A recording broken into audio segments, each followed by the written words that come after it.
We're going to start by how we represent motion. Okay? Motion is everywhere. Everywhere around you, things are in motion. Okay? It's scientifically proven that our eyes pay more attention to objects in motion than to stationary things. Right? Somebody walks in the door, everybody has to look. Somebody do something behind you, you have to look. Right? Your eyes are just naturally more attracted to moving objects than to stationary ones. So now we need to start thinking about motion in terms of its changes. Its positional changes, its time changes, its speed changes, all that kind of stuff. We have to start thinking about motion a little bit differently.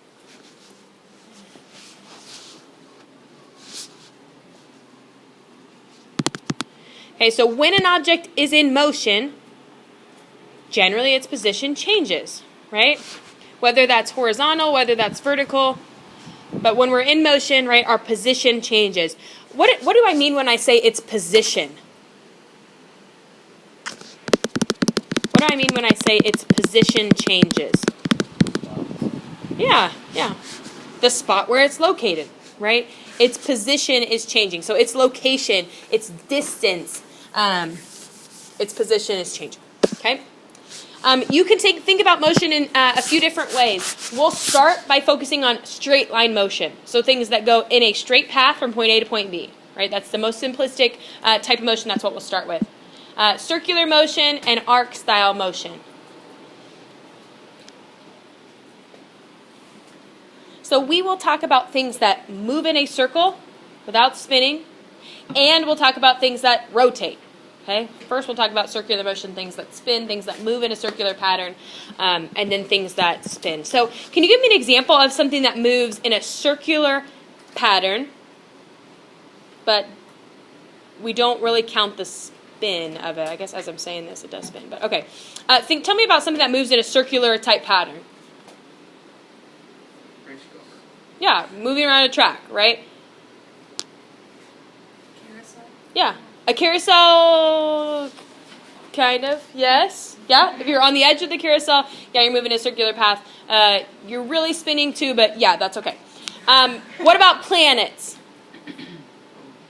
Planets in orbit follow a circular path, right? We're not concerned with the planet spinning on its axes, right? We're not really concerned with the planet spinning on its axes, but it does move in a circular pattern. What about arc-type motion? There's another word for arc-type motion. And I want to see if anybody can come up with it. First of all, just with your hand, what does arc-type motion look like? Do it. Right? Something that goes like this. What's another word for that? Do you know? It starts with a P. A projectile. Projectile. Okay, if I project something into the air, right, I move it through the air in both the horizontal direction and the vertical direction. That's what arc-type motion or projectile motion is. It's moving through the air in two dimensions, so both in the x direction and the y direction. Okay, and then we have something called back and forth motion, which is also known as like vibrational motion or things like that. We'll get to that kind of at the very end. We're going to spend a vast majority of our time dealing with straight line motion and arc motion. All right. You don't have to write this part down. I just want you to kind of visualize. Okay, this is the most simplistic diagram ever for straight line motion, right? The car goes from point A to point B. Yet we will be able to determine all sorts of characteristics about this car. How far did it move? How long did it take? How fast did it go? Right? We're going to be able to do all of these things given the numbers that we're given. So from point A to point B, in a specific amount of time, we'll be able to determine its velocity, its distance traveled, all this kind of stuff. So when we draw and when we do problems, it's expected that you draw a diagram, right? This would be called a motion diagram. Obviously, my diagram would be this line, right? I'm not drawing the car. I don't care what the object is. I just don't care. And I'm not good at art, okay? So my diagram is the line, okay? As you go through problems, you can be more artistic than that, but it's just not necessary. Okay, so we'll start drawing motion diagrams for our motion. Okay, Usually when we draw a diagram, it's on a coordinate system, a very simplistic coordinate system, but it is on a coordinate system. Okay? This concept will make more sense as we move forward further in the class, but I always, always, always put the origin of my coordinate system where the motion is starting. Okay? That's not what I want to talk about right now, but okay. All right, so I always, always, always put the origin of my coordinate system where my motion is starting from. So let me show you just like an example of what I'm saying. Let's say a guy standing on a cliff throws something off the cliff, right? These are problems that we're going to be dealing with. So for me, this is that's how artistic I am. That's literally all I got, okay? This is how I draw my coordinate system and how I talk about reference points in my problems. The motion starts here. So there's my coordinate system, right? What does a cross mean on a coordinate system? What are the coordinates at that point? 0, 0, right? That's called the origin. So I put the origin where my motion starts. And so if my object ends up here, what directions has it moved? What directions has it moved? Forward, backward, up, down. Where's it moved? It's moved to the right, which we would consider the positive direction, right? If this is my graph, this is the positive direction, negative, and positive. Agree with that? North and east are considered our positive directions. South and west are considered our negative directions. So my object has moved in the positive x direction and then the negative y direction. Does that part make sense? Okay, so that's how I will format a lot of my coordinate systems, is I put the origin where the motion starts from. Sometimes it's tempting to put the origin at the ground, right? And I say it starts this many meters above the ground, but I always like to say my motion starts at 0, and then I tell where did it go from there. Okay, so here my final distance would really be negative something. I would say we went negative 50 meters if that's how tall the cliff was. Okay, so that's just a frame of reference that I use, and I'll let you pick what works best for you as long as you have consistency in that. Mm-hmm. So if they like start somewhere like 15, so you plot it at 15. If this cliff was 15 meters tall, is that what you're saying? No, like when he Oh, if he starts right there? Yeah. No, I would make that my origin. That's what I would do. I always want my problem to start at 0. Okay? Okay, so here we go. In straight line motion, we have 2 distinct ways to measure how far something has gone. Okay? Distance is a term that we misuse a lot. Okay? We misuse distance versus our other term. Okay? So distance, I want you to underline this word, total. It is the total amount of length covered. Total amount of length covered. Okay, here's a little secret. We never use distance. Never. We use this other guy called displacement. Displacement. Okay, we hardly ever use distance. We usually use displacement. Distance is the total amount of length covered. Displacement is, how far you end up from where you started. I want to write in the definition for that. How far you end up from where you started.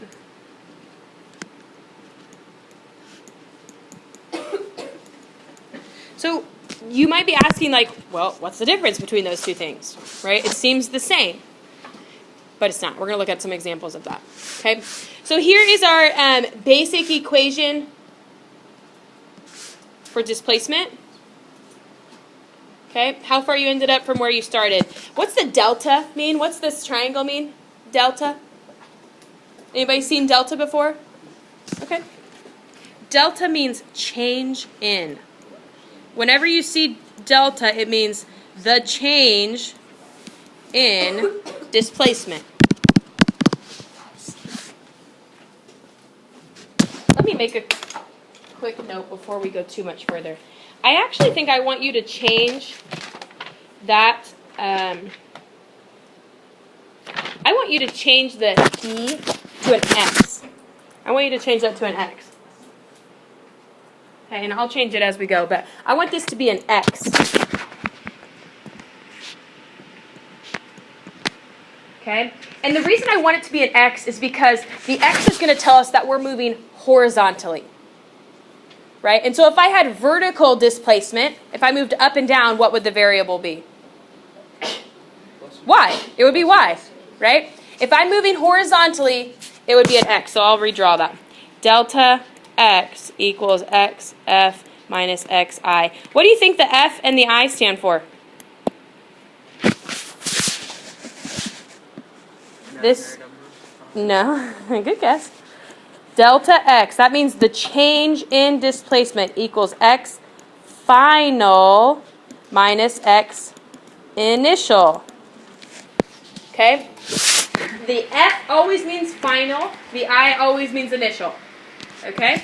So here's our equation for displacement. That can go on your equation sheet if you wanted to. Okay? We won't have to use that super often, but every once in a while. Okay? You definitely need to know what delta means. The triangle means change in. It always means final minus initial. All right. Displacement is what we call a vector quantity. Have you heard the term vector before? Okay? Vectors are measurements that have to have two specific things, two very specific things, and those things are magnitude and direction. Magnitude and direction. Okay? Vector quantities include lots of different types of measurements. Okay, but they have to have magnitude and direction. So when I say magnitude, that essentially means that's the size or that's the number. Right? So in a displacement, if I say 12 meters east, that's my magnitude, that's my direction. Right? That's all that means. It has to have a direction that goes with it.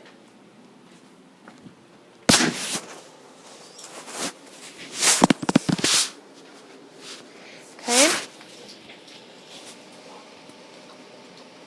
When we draw a vector,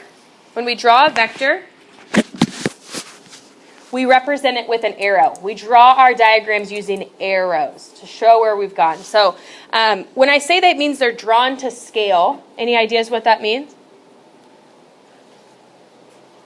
If I say that they need to be drawn to scale. Draw them. Yeah, to actual size, okay? Or at least a relative scale.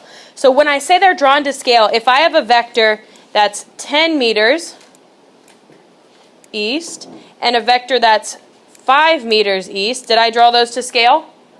No, right? I don't need to get out a ruler for most of my problems. I don't need to get out a ruler to draw, but I do need to have them drawn to scale proportionally. So if I have 10 meters east and 5 meters east, I need to make sure that my 5 meter vector is half the length of my 10 meter vector. Okay? So we draw them to scale. Okay. The other type of measurement that only have a magnitude is called a scalar.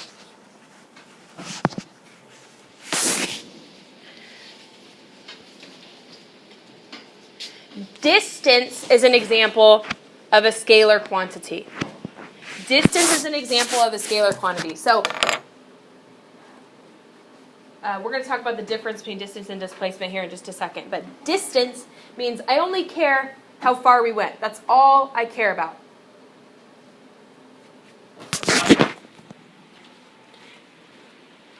Because I could start right here. I could walk 1, 2, 3, 4 meters, 5, 6, 7, 8 meters.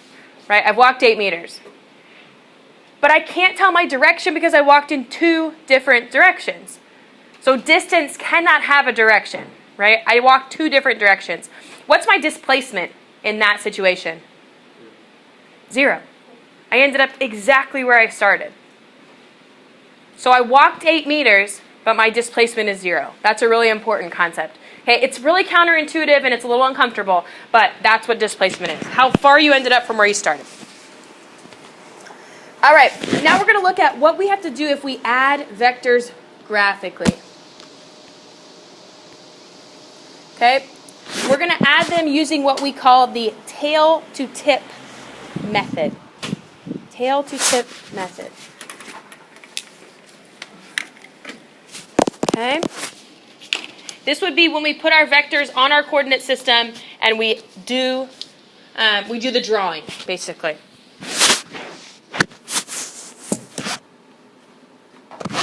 All right, you don't have to write out necessarily the tail-to-tip method step by step. I'm going to show you what that looks like. Okay.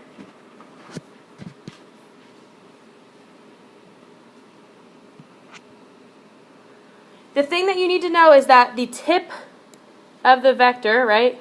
This is the tip. There's arrows all over the place. This is the tip. That's the tail. The tip of the arrow always gets drawn in the direction of the motion, right? It seems easy enough. It seems really intuitive, and it is. Okay? Sorry.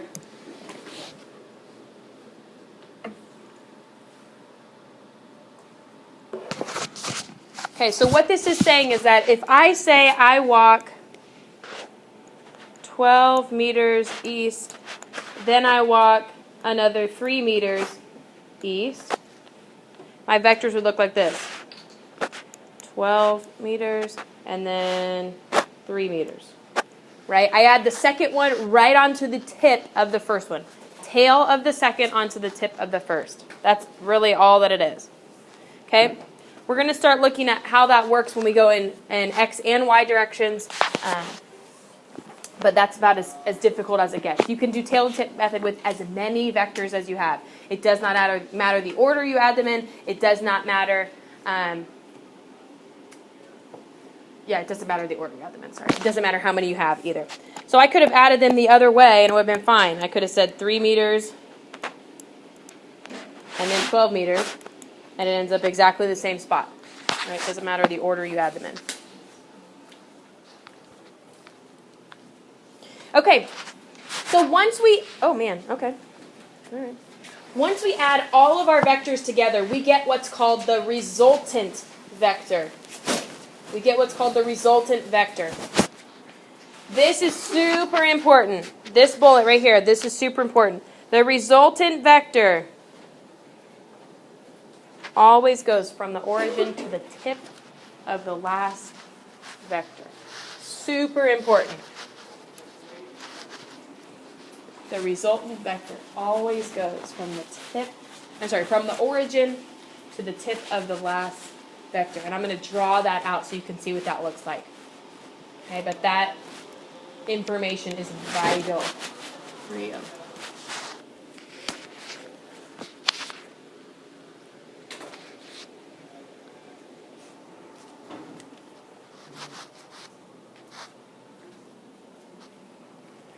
Okay, so what the resultant vector is, it's the graphical sum. And so all that means is that it's going to show us exactly where we end up in comparison to where we started. Okay, it's going to give us essentially our displacement. Okay, it's going to show us, we could walk all sorts of different directions, but as long as when we draw a resultant vector, it's going to show us where we are versus where we started. Okay, so I'm going to show you an example of this. Do we have what we need here? Okay. Vectors, you can just watch. You don't have to draw this part out. Okay, you can just watch. But we're going to say that every block basically is 1 meter. So we're going to start here. Forward, do you think, what direction that would be on our coordinate system? To the right. Okay, right? They're moving horizontally. They're going forward. So I'm going to say they go forward 2 meters. Right? There's my first vector. My second vector, do I start at the origin? I start here. Right? So it goes backward 6. 1, 2, 3, 4, 5. Oops. Sorry, I ran out of room on my space. There's 6. Okay? third vector, where do I start at? At the origin? Right, I have to start here. So I go forward 4 meters. 1, 2, 3, 4. Okay, last vector, I go forward another 5 meters. So 1, 2, 3, 4, 5, right? I have no idea what this guy was doing, but it went back and forth. Okay, so I've got all my vectors drawn. My resultant vector now, I'm going to draw in kind of a lighter blue. My resultant vector goes from the origin to the tip of the last vector. Okay, so my resultant vector tells me that I end up 5 meters to the right. Okay, or 5 meters forward from where I started. That is your displacement. So my displacement here was 5 meters forward. What was my distance traveled here?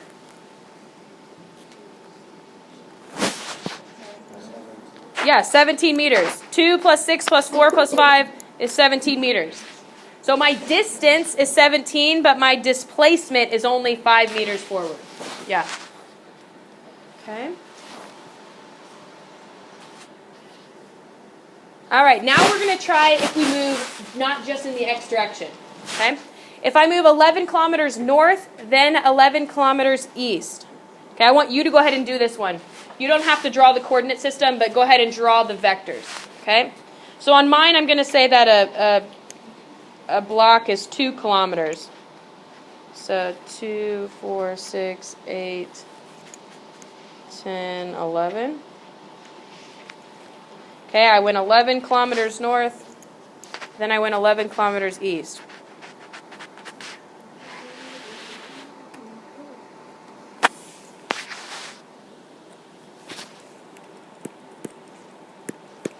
Okay, so go ahead and draw those vectors on your...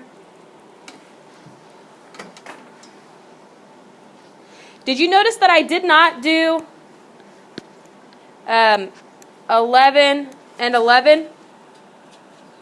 Right? I have to add them tail to tip, because if I don't add them tail to tip, I'm not ending up anywhere. Right? If I look at that side of my triangle, I'm not ending up anywhere. I started here. I ended here. So my resultant vector goes from the origin to the tip of the last vector. That's super important. Okay? And so now we're going to solve how far are we from where we started. How far are we from where we started? So how can I solve that? Not slope. Well, you could do slope, but in a triangle, that's a right triangle, what should I use? Starts with a P. To find that side. Pythagorean theorem. Yeah. Pythagorean theorem. A squared plus B squared equals C squared. Okay, please tell me you know how to do Pythagorean theorem. Okay, great. It's been a minute, that's all right. Okay, so if I wanted to find my red side, 11 squared plus 11 squared equals question mark squared. Okay, you could really do the C, but whatever. Okay, once you have that question mark, you need to make sure you square root it. Should our hypotenuse be greater than 11 or less than 11? Greater than 11, right? You can't have a hypotenuse that's smaller than our side. Okay, so I have my calculator go square root 11 squared plus 11 squared. 15.6? Yeah. Brody? You gonna make it? 15.556, right? 15 point whatever. Okay. So 15, I'm just going to round it to 6 because I don't really care. 15.6 kilometers. That's how far I am from where I started. But that's not yet my displacement, because what am I missing? I have my magnitude. No, I don't have to have the square. I'm missing direction. So can I just say it's northeast? No. Right? The fact that I asked that question should tell you that it's a no. Okay? You have to tell me exactly how to get to that final destination. You have to tell me exactly how to get here. So if I'm standing at the origin, I have to know what angle to leave at to get to my final point. So I need to find that angle. Okay, now we dig a little deeper into trig. I have my opposite side and I have my adjacent side. Technically I have my hypotenuse too, but I solved for that, so I don't like using that in sine, cosine, tangent. Because if I solve my hypotenuse wrong, then I'm going to solve my angle wrong too. Okay? So if I want to solve for my angle, what do I have to do special in my calculator? It's going to be tangent. Tangent, if I have the opposite side and the adjacent side. If I want to solve for the angle, I go second tangent. 11 divided by 11. 45 degrees. Okay, hopefully maybe some of you saw 45 degrees because both of our legs of our triangle are the same. Right, but if you didn't, that's okay. If you need help plugging that into your calculator, I need to know. Like now. So I can help you with that. Okay? Okay, when you solve for the angle on a right triangle, you can't just hit tangent 11, 11. You got to go second tangent or tangent -1. So you go, see how that's tangent -1? You go second tangent, and then you go opposite over adjacent. Yep, 11 divided by 11. Okay, where's your tangent? Okay, see how this the actual little tan guy says tangent 1, you go second tangent, and then 11 divided by 11. That's my opposite and my adjacent. You're in radians. You should be in degrees, not radians. Mode? Where's your mode button? Trim menu.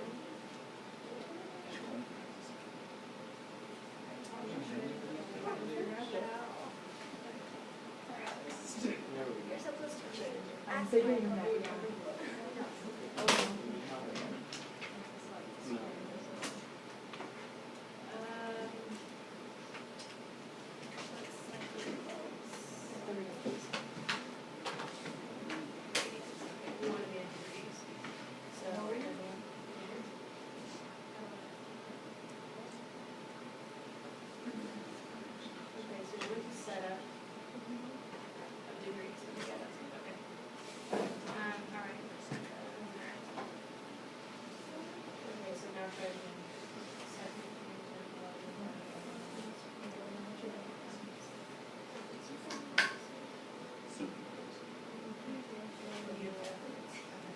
Anyone else questions with their calculator?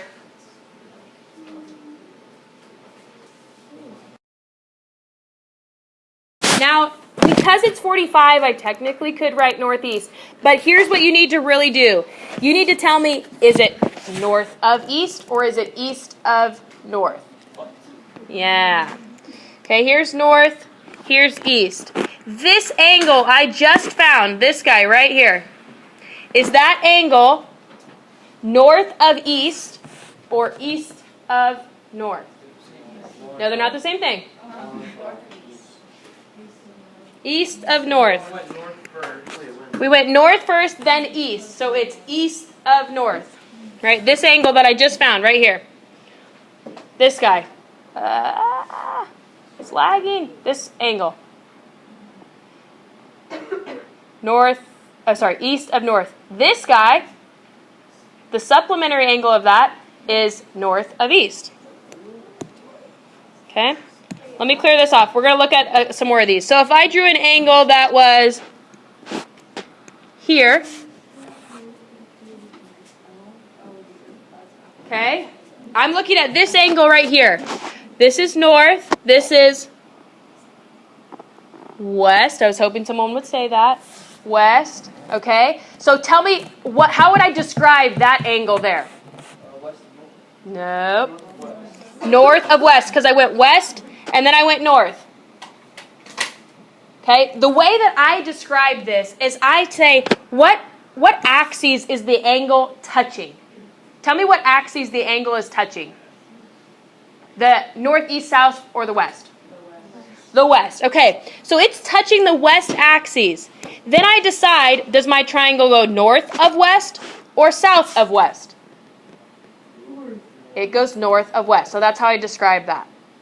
Okay, I decide what is it touching, then I decide does my triangle swing north of west or south of west, right? The answer obviously is north of west. So you write it like that. Okay, do we need to try a couple more? Okay. What if my angle is here? Right, there's my triangle. There's my angle. Okay. Here's east. Here's south. Okay. So the first thing you decide is what axis is it touching? South. So then you just decide, is it swinging west of south or east of south?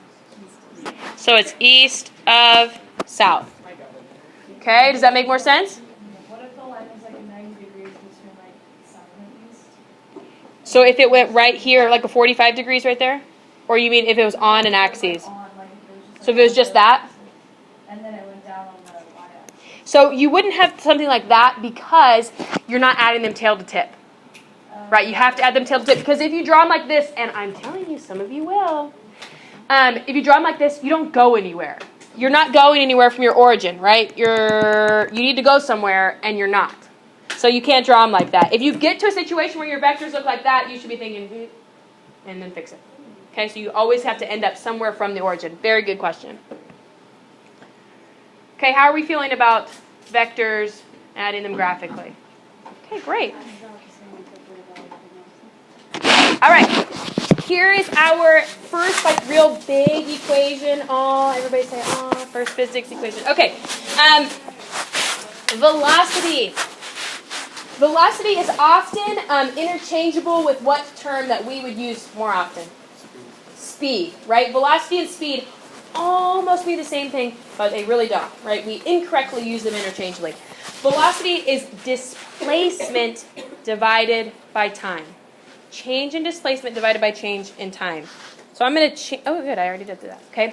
Delta x over delta t. Delta x over delta t. Okay. And tell me what delta stands for again? Change in. Right? And it always means what minus what? Final minus initial. Good. Final minus initial. Always, always, always. Okay. So here's our velocity. Change in displacement over change in time. It would be very rare that we would be given a final time and an initial time, right? It will tell us it took 5 seconds to do that. It won't say we started at 3 seconds and we ended at 8 seconds. No, that doesn't happen, right? So the change in time is usually just going to be like literally just the time, and that's okay, all right? I'm going to leave the delta there so you know that, but very rarely will you have an actual change in time. It's going to tell you it took 5 seconds for it to happen. So that's your time. Okay, velocity is a vector quantity, which means it needs what two things? Magnitude and direction. Good. Think about this with your partner. Discuss for like 30 seconds. What would it mean to have a negative velocity? What would it mean to have a negative velocity? I want you to discuss for like just about 30 seconds. Go. The most common are meters per second. Okay. Velocity can be measured in any combination of length over time, any combination of distance or displacement divided by time, but most commonly we use meters per second. Okay. Second most common is kilometers per hour. Kilometers per hour are what like European cars are, you would see on their speedometer. And you see it on our speedometers too, but like smaller. Okay.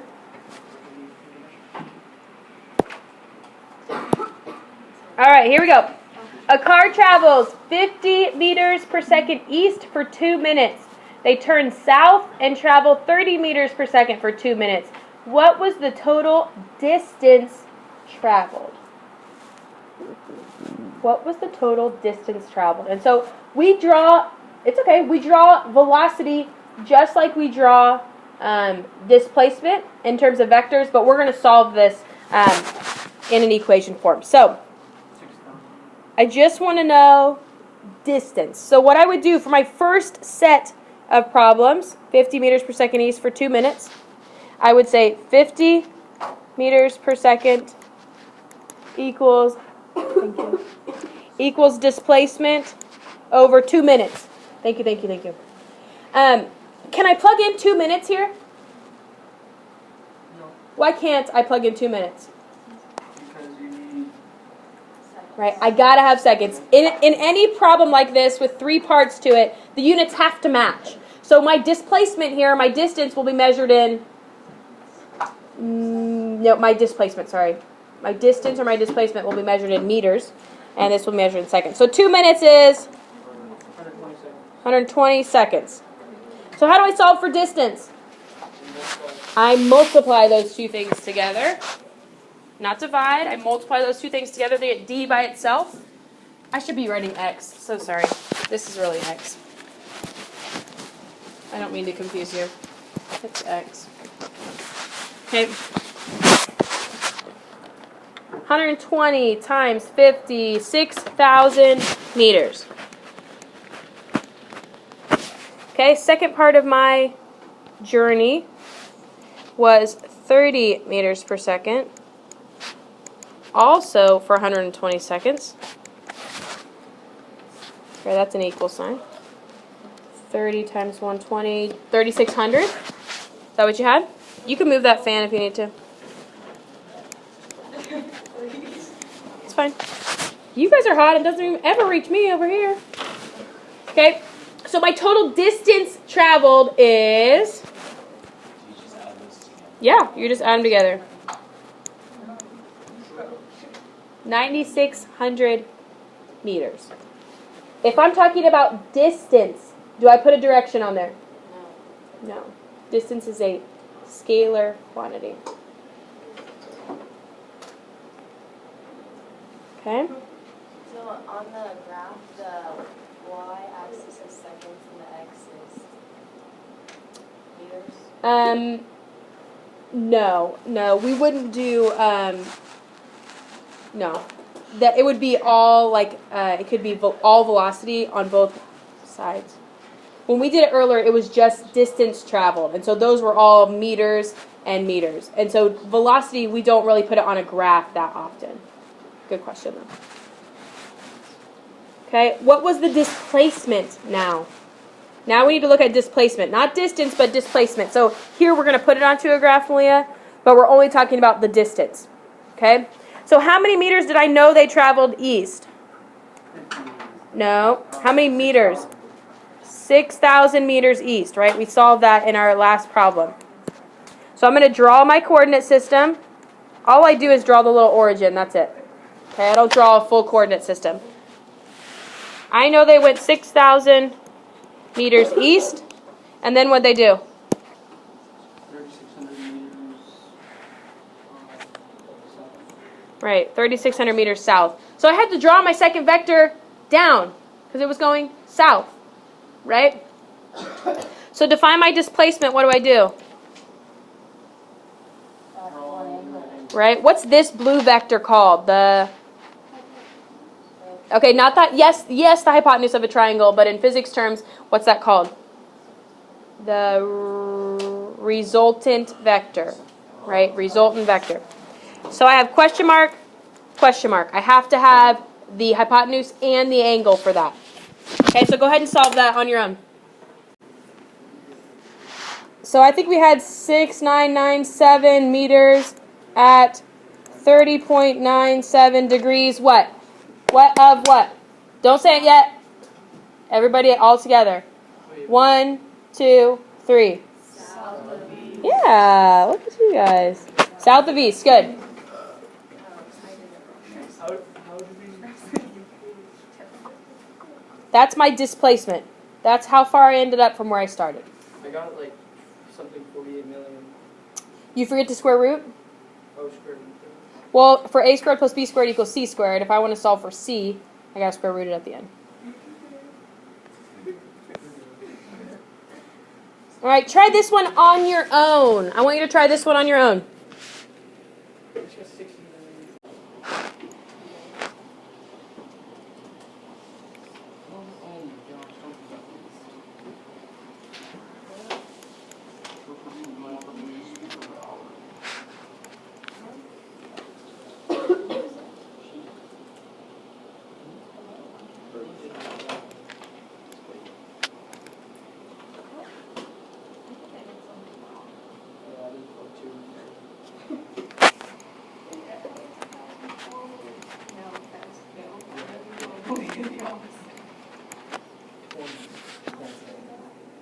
Good. Do you remember to put this?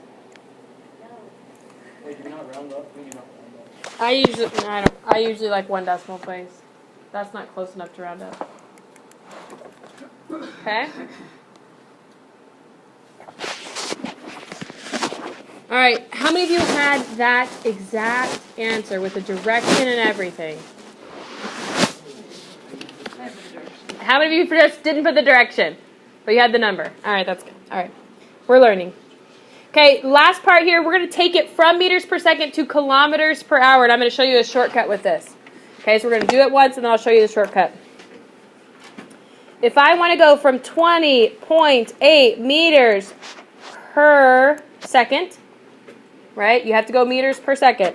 I would say there's 1,000 meters in 1 kilometer, and there are 3,600 seconds in 1 hour. Do we agree?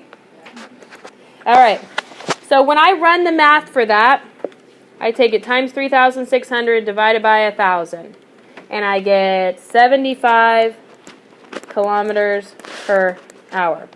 Okay, but here's the thing. Anytime I want to convert from meters per second to kilometers per hour, my T-chart would look exactly the same. Do we agree with that? Anytime I want to do that, it would look like this, always. Okay, so if I kind of condense that down and I say 3,600 divided by 1,000, that means 3.6.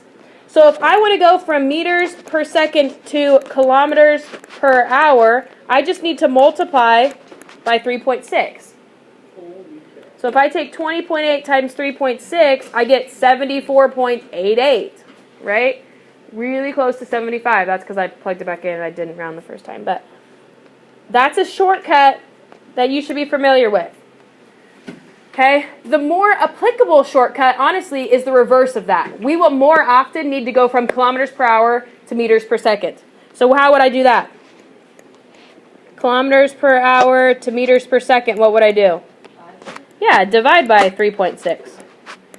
Right? That's super, super helpful and important.